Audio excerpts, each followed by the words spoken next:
أعوذ بالله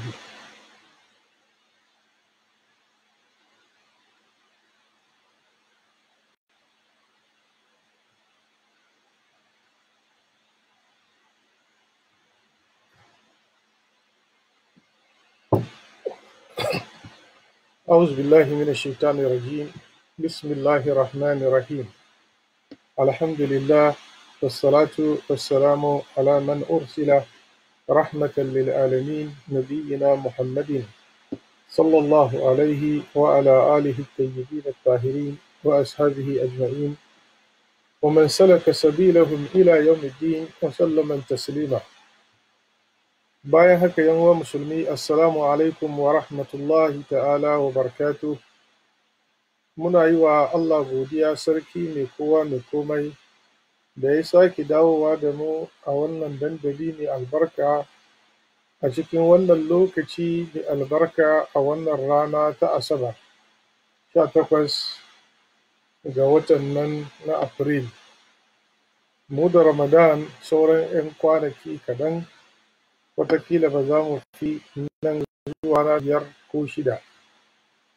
Allah madaukakin sarki ya kai mu wannan wata lafiya, ya yassare mana yin wannan azumi lafiya, ya biya bukatunmu, ya ba mu ikon yi da ikhlasi, ya sa mu ga ƙarshen shi kuma lafiya, ya sa mu cikin bayi waɗanda yake ‘yanta su ga barin shiga wuta.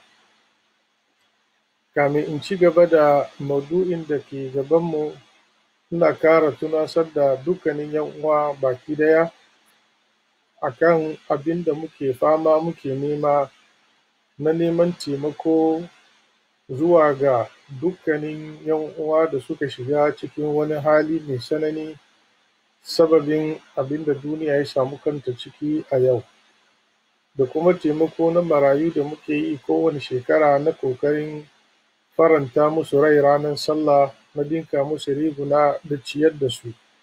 To wannan shekara abin ya sake, ga mu dab da Ramadan, ga matsala ta zo, mutane suna cikin lockdown. Saboda haka ‘yan uwa, muna roƙonku inda kuke duka, ku miƙa hannayenku, ku taimaka, Allah ya taimake ku. Ku cire, Ubangijin Allah ya ba ku.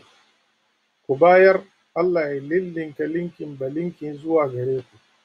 Wannan shi ne kira da muke jaddadawa. Duk mutumin da ke so ya taimaka, idan ya je bisa kan wannan page namu, zai samu account number duk garin da yake. Idan yana Amurka ko Canada, akwai account mu kai. In yana Europe, akwai account mu. A kowane gari da yake duka akwai account mu wanda zai iya sa taimakonsa a ciki. Sa'an nan in yana so ya bayar ma Ghana gaba ɗaya a cikin mobile number, duka number nan na kan dandali. In ka hau za ka rika gani, ko za a rika gani bayan muna ce da ku yi kokari ku zare damtse, ku taimaka, Allah ya taimake ku. Na'am. A jiya muna magana cikin ashabul ahzar, mutanen da Allah madaukakin sarki ya yi musu rangwame, waɗanda ke da ikon ajiye azumi saboda wata sababi. Mun faɗa cewa daga cikin ashabul ahzar, wanda Alƙur'ani ya nassa sunansu shine almarda, faman kana minkum maridan aw ala safarin fa iddatun min ayyamin ukhar. Muka faɗa muka ce ashabul ahzar nau'i biyu ne a cikin marasa lafiya. Akwai mara lafiyan da ciwonsa ciwo ne da ya kama shi yanzu kuma ana ƙaunar warkewa. To wannan aya faman kana minkum maridan a kan shi yake magana. Mara lafiyan da ake ƙaunar zai warke, kan shi wannan aya yake magana. Amma mara lafiyan da ba a ƙaunar zai warke, shi zai je ya shiga cikin wa alal lazina yudiqunahu fidyatu ta'ami miskin. Saboda haka wanda ana ganin ciwon nan nashi zai ci gaba har zuwa wani lokacin da ba iya a ce an yanke, to wannan mutum zai ciyar kuma zai ajiye azumi. Amma wanda ake gani zai warke, to shi kan zai ajiye azumi, idan ya samu lafiya sai ya biya. A cikin ashabul ahzar na biyu shine al-musafir, matafiyi, kamar yadda Alƙur'ani ya nassa. faman kana minkum maridan aw ala safarin, mara lafiya daga cikinku ko kuma wanda ke kan bisa tafiya. Allah ya ce fa'iddatun min ayyamin ukhar, to ya biya su a wani kwanaki daban. A wannan wuri malamai sun ce bi ma'ana faman kana minkum maridan aw ala safarin fa aftara, wannan kalma kenan. Idan mutum bai da lafiya ko ya yi tafiya sai ya sha ruwa, to shi zai biya. Ba wai kasancewanka rashin lafiya kurum zai sa ka biya ba. Idan rashin lafiyan bai yi da azuminka tasiri, ba ka da lafiya amma ka iya ka yi azumi, to kai ba za ka biya ba. Ka yi tafiya amma cikin tafiyan ka iya ka yi azumi, kai ba za ka biya ba. Saboda shi mafhumin maganan cewa wanda bai da lafiya ko kuma yana kan tafiya zai biya wani kwanaki daban, bi ma'ana in ya ajiye azumi ya sha ruwa, to shi zai biya. Saboda haka faman kana minkum maridan aw ala safarin, sai ka kaddara fa aftara, sai ya sha ruwa ya ajiye azumi, to wannan halin hukuncin da ke kansa fa'iddatun min ayyamin ukhar. Waɗannan duka Allah madaukakin sarki ya yi ta ne saboda jin tausayi ma wannan al'umma da halin da muka samu kanmu a ciki a yau. Dama addinin namu addini ne mai sauƙi ƙwarai da gaske a cikin kowane irin hali. Maganar da za mu tattauna yau shine hukuncin ashabul ahzar, matafiyi. Nassin Alƙur'ani ya gaya mana matafiyi in yayi tafiya in ya sha ruwa zai biya, babu ciyarwa a kansa. Amma idan ya yi tafiya ya sha ruwa, hal bai biya kwanakinsa ba, hal wata Ramadana ta sake zuwa ta zo ta tadda shi, to wannan lokacin zai ciyar adadin waɗannan kwanaki da aka bi shi bashi wancan, sa'an nan kuma ya biya su. Shi yasa babu ciyarwa a kansa illa da sharadin ya yi sakacin rashin biya har wata Ramadan ta zo ta iske shi. Haka mara lafiyan kuma da ya warke. Na farko kenan. Hadisin Annabi sallallahu alaihi wasallam ya ce inna Allah wada'a as-sawma anil musafiri wa shatara salati. Annabi sallallahu alaihi wasallam ya ce Allah ya sawwake azumi ga matafiyi ya kuma rage mishi rabin sallah. Ma'ana an sawwake azumi ga matafiyi shine idan kai tafiya ya halatta ka sha ruwa, sannan sallah kuma Ubangiji ya dauke maka raka'a hudu ka mai da shi biyu, shine sallar kasaru. Akan wannan wuri waɗansu malamai suka ce idan kai tafiya ya zama wajibi ka ajiye azumi, saboda wannan aya, domin mara lafiya idan ciwonsa ya yi tsananin da in yayi azumi zai cutu, to baya halatta ya yi azumi.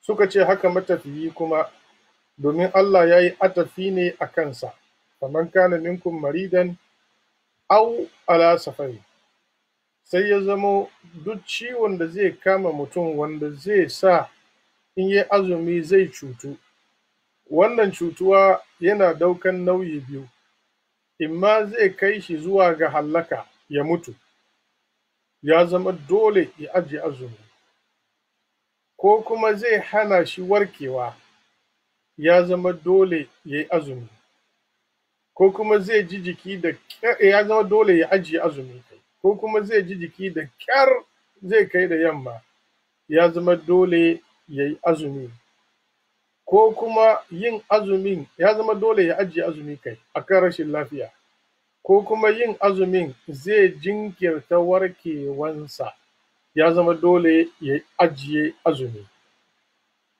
To suka ce idan aka yi atafi hukuncinsa yana kan hukuncin wannan. To don haka su suna ganin in dai ka yi tafiya ya zama dole ka yi azumi, ya zama dole ka ajiye azumi.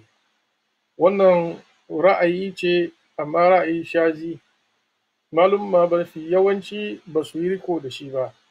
Wayanda suka yi riko da wannan cewa in ka yi tafiya dole ka ajiye, suna kara hujja da hadisin annabi sallallahu alaihi wasallam da ya ce laisa min albirri as-sawmu fi safar, ba nagarta ba ne ka yi azumi a lokacin da kake tafiya.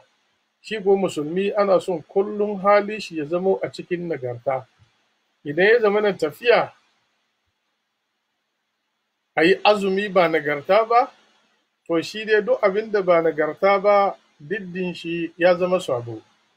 Don haka su a ganin su idan kai tafiya ya zama dole ka ajiye azumi.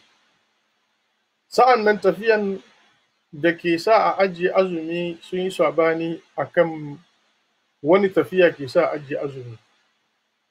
Malamai sun ce tafiyan da za ka yi kasaru ya kama ka, to ya halatta ka ajiye azumi.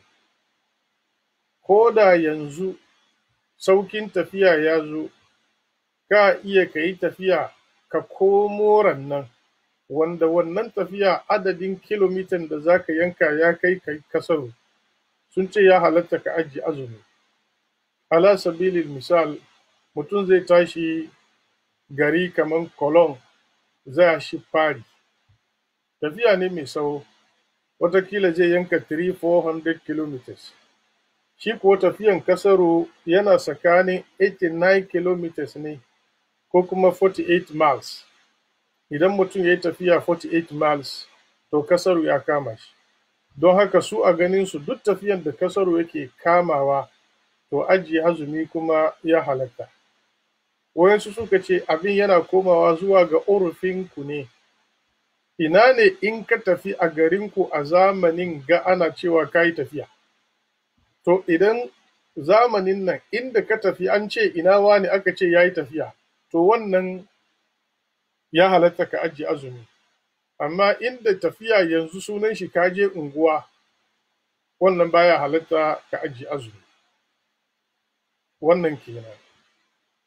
Imam Malik, Shafi'i, Abu Hanifa sun ce idan mutum ya yi tafiya yana da zabi ko ya ajiye azumi ko ya yi azumi, amma suka ce yin azumin ya fi, domin da Allah madaukakin sarki ya kawo hukunce-hukuncen sai ya ce wa an tasumu khairul lakum, ku yi azumi shine mafi alheri gare ku.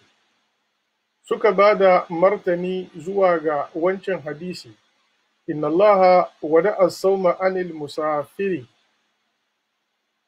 wa shatara salati, cewa Allah madaukakin sarki ya sawwake ma matafiyi azumi da kuma rabin sallah.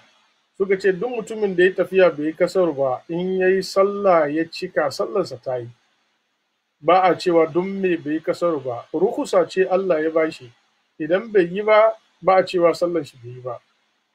To haka kuma azumi idan ya yi azumi ya fi. Ya tabbata cikin hadisi na annabi Muhammad sallallahu alaihi wasallam, wani sahabi yana ba da labari cewa mun yi tafiya tare da annabi Muhammad sallallahu alaihi wasallam, a cikinmu akwai wanda ya yi azumi, a cikinmu akwai wanda bai yi azumi ba. Ya ce, falam ya ibu al-muftiru ala sa'imi, wala sa'imu ala al-muftiri.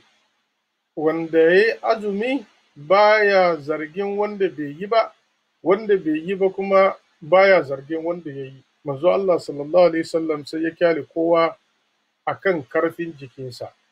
saboda haka idan mutum ya yi tafiya yanzu ya ji kamar yana iyawa in ya yi azumi ya fi, wannan shi ne kaulin a'immatul mazahib guda uku.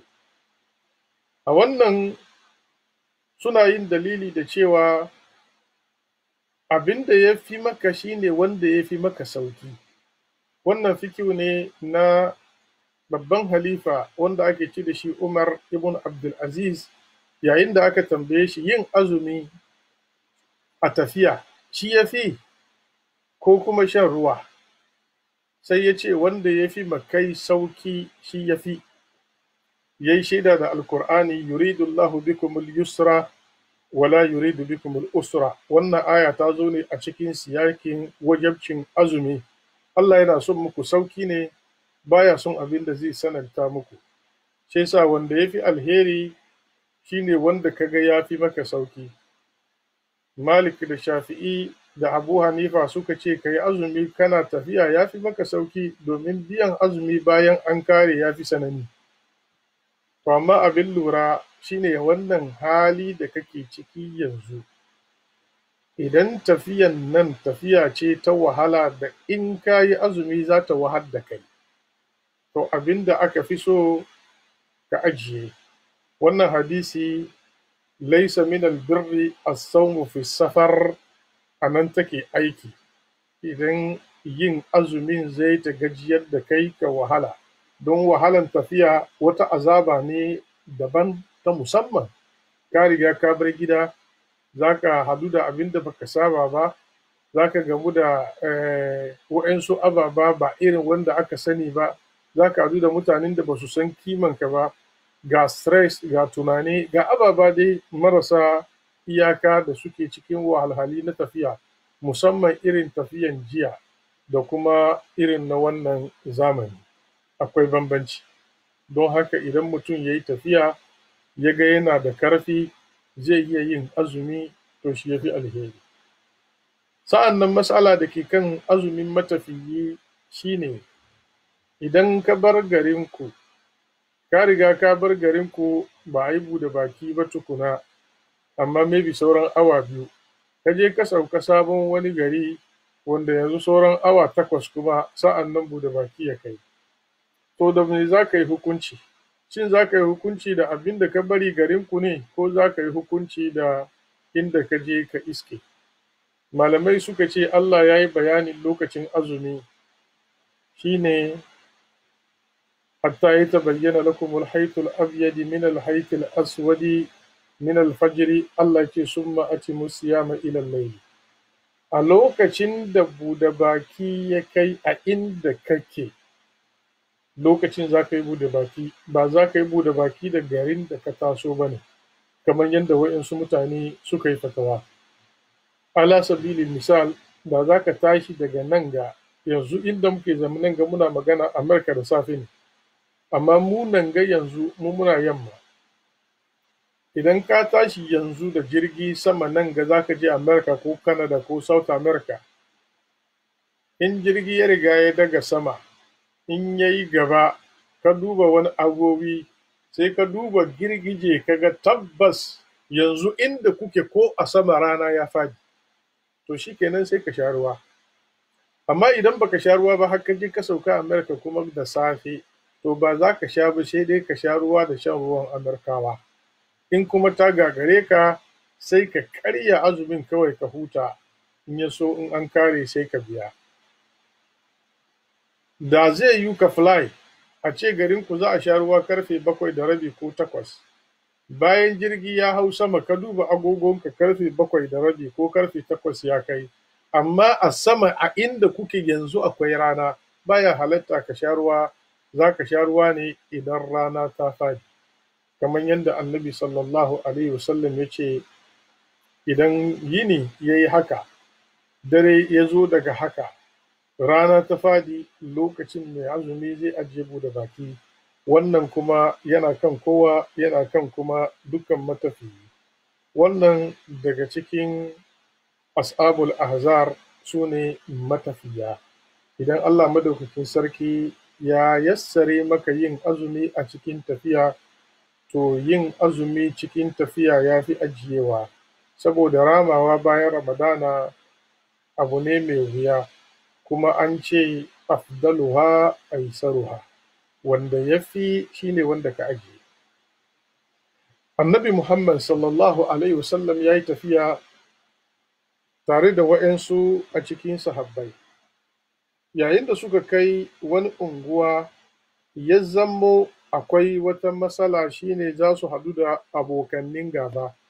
A wannan lokaci suna azumi, sai ya nuna cewa yin azumi a cikin tafiya ko da a jihadi ne babu laifi, saboda wanga rana annabi Muhammad sallallahu alaihi wasallam ya yi azumi. To lokacin ne annabi sallallahu alaihi wasallam sai ya ce ma mutanensa, an jima za ku wayi gari ku haɗu da abokanin gaba, saboda haka abin da ya fi muku lafiya da karfi shine ku ajiye azumi. A wata ruwaya a cikin lafazin annabi sallallahu alaihi wasallam ya ba da umarni, ya ce fa aftiru, saboda haka ku sha ruwa, in ji annabi Muhammad sallallahu alaihi wasallam.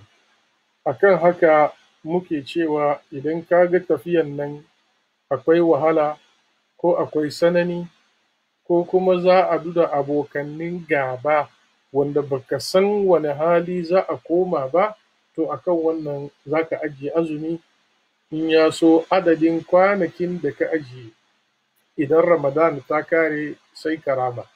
Za mu zo mu yi magana akan ramawa, wanda yake yaushe ne ramawa ke zama tilas, kuma menene in kayi za a ce kayi sakaci a cikin ramawa.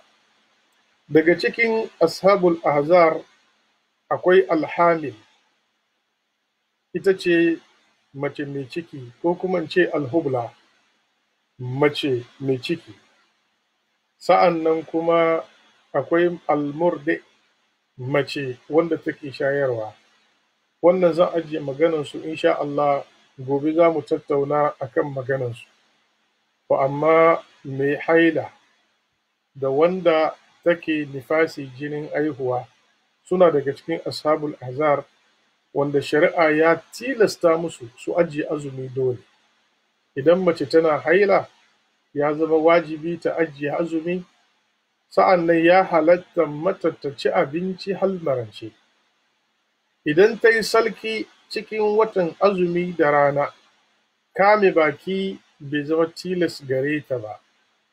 Haka matafiyi yayin da ya fito tafiya, ya ajiye azumi, ya zo ya sauko garinsu da safe, ya halatta mishi ya ci abinci har zuwa marance. Kame baki bai zama dole a kansa ba, ko da ya dawo garinsu. Idan mutum ya yi tafiya, ya riga ya ajiye azumi, matansa kuma ta riga ta yi haila, ran da ya sauko da safe, ita kuma da safe ko da rana hailanta ya yanke, to su duka cin abinci har marance da duk abin da yake shiga tsakanin namiji da na mace ya halatta gare su, sai dai an so su kame saboda alfarman wannan wata, amma ba tilas ba ne. Da wannan nake dakata wannan karatu a yau, insha Allahu ta'ala gobe za mu dora. Amma za mu yi ƙoƙarin gobe mu kare da ashabul ahzar gaba ɗaya, sa'an nan sai mu shiga cikin maganan waɗanda ababen da in ka yi yake bata maka azumi, sannan abin da in ka yi azumin ya bata, wani abu ne yake wajabta maka kafara, wani abu ne wanda babu kafara a kanta, sai dai karama guda kawai. Waɗannan su ne abin da za mu yi ƙoƙari mu tattauna su gobe insha Allahu ta'ala. Gobe ranar litani, in Allah ya kai mu, za mu karanta matanul ashmawi ne, babu siyam. Muna roƙon Allah ya yassare mana mu karanta babin kakaf cikin minti 20 ko minti 30, in Allah ya yarda. Saboda shi za a karanta alfazin ne a gangara aje, in ya so a zo a yi sharhi daga baya.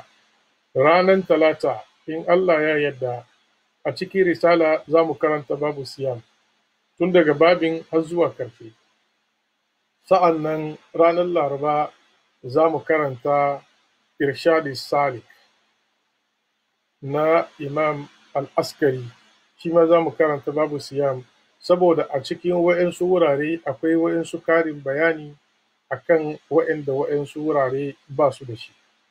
Akan haka in mun karanta mun kare, watakila daga yanzu za ku rika samun telephone number wanda za ku send tambaya bisa kai a cikin abin da ya shige muku duhu a cikin akan wannan dandali, an rubuta telephone number da za ku jefo tambaya.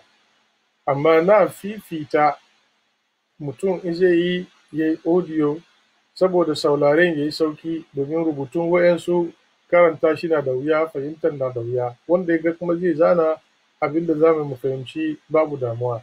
An kawo telephone number da za ku rika jefo tambayoyinku a kai. Illa na roka in mutum zai tambaya don Allah ya tambayi matsalan da muke tattaunawa a ciki. In ya zama harijul maudu, to in ba tambaya mun baka ansa, amma dai in akwai tambayoyi cikin maudu'i ba za mu ba da ansa yanzu ba, sai lokacin da muka kare ansa tambayoyin da ke cikin maudu'i. Sannan wayan suna nan in zai tambaya cikin audio sai ya ja kamar minti 4-5. Idan mutum 10 suka aiko minti 4-5, minti 4-5, minti 4, kamin a gama sauraron tambayoyinsu a ce za zuwa ba da ansa, ai an doki kuma kusan awa guda. Don haka karatun da kanshi ba mu son yana ja fiye da minti 20-25, in ya dade minti 30, domin sakon ya iya ya rika kaiwa yadda muke so. Muna fata Allah madaukakin sarki ya sa dukkan abin da muke kaddamarwa ya shiga cikin mizanin aikin mu ranar tashin kiyama, ya zama mana sababi na samun tsira. Allah ya azurta mu ikhlasi. Ina godiya kwarai zuwa ga dukkan da ke kokari bisa kan wannan dandali, da dukkan jama'a da suke saurare mu a duniya a inda suke duka baki daya. Muna kara jaddada muku kira na ku sa hannu ku taimaka wa mutane da suke cikin hali wanda yake na sanani kwarai da gaske. Alhamdulillah, ta inda Allah ya ga dama ya dan azurta mu, jiya mun iya mun ba da abinci na mutum 50 alal akalli, domin wannan lafazi ya riga ya saba bakina kullum sai ina ta cewa alal akalla, wrong ne kuma a cikin larabci, ko da yake Hausa ake yi. Alal akalli muna iya mu ba mutum abin da ya kai shinkafa minimum 10 kilos, mai guda 2, at least 4 liters, tare da wa'yansu 'yan kudaden da za a sayi ma mai shi gishiri. Kuma muna wish nan ga zuwa sati 2 kamin Ramadana ya raba saka, mu iya sake raba ma wa'yannan da kuma wa'yanda ba su samu ba. Kamin a ce kuma sallah ya kai, mu yi ma dukkan wani maraya da yake karkashin kulawanmu, mu iya mu ba su abinci sallah, kuma mu ba su sutura da riga da za su yi murna, maimakon 'ya'yan mutane mawadata suna cikin wadata su ma nan su fita da murna da dariya a cikin sabon riga da takalmi. Muna roƙon Allah madaukakin sarki ya saka muku da alheri duka baki daya. Allah ya hada mu da ku cikin ladan. Iyayenmu Allah ya ji kansu, Allah ya rahamshe su, Allah sa sun huta. Hadza wa billahi tawfiq, wa sallallahu wa sallim ala nabiyyina Muhammadin wa ala alihi haqqa qadrihi wa miqdarihi al-azim, walhamdulillahi rabbil alamin.